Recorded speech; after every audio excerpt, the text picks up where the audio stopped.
More than 1,000 New Yorkers who help to keep our city parks clean are expected to lose their jobs. This is one of many impacts of budget cuts announced last month. CBS 2's Jennifer Bisram has been taking a closer look at the impacts of these cost-cutting measures.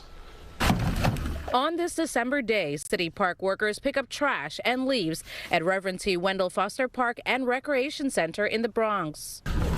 We want to make sure broadly that every New Yorker has access to clean, green, safe parks and open spaces. But budget cuts to New York City's Parks Department could result in a filthy city and a loss of over 1,400 jobs, including the agency's Parks Opportunity Program, which provides low-income New Yorkers green jobs while providing them with education and job training. You're going to see more trash in parks. Bathrooms, if they are open at all, are going to be places you're not going to want to be.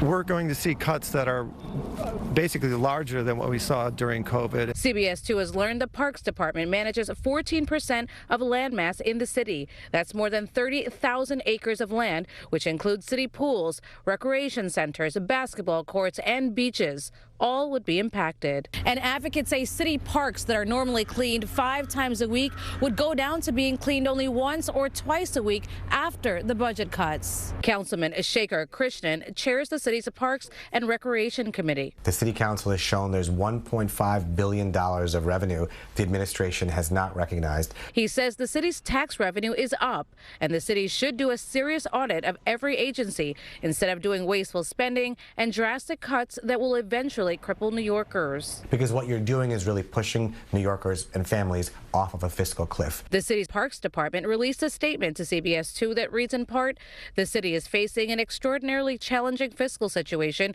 and every agency has needed to find savings in order to balance the overall budget, and Parks is no exception. We will do everything we can to minimize impact to the cleanliness of our parks. Cut parks to cut libraries.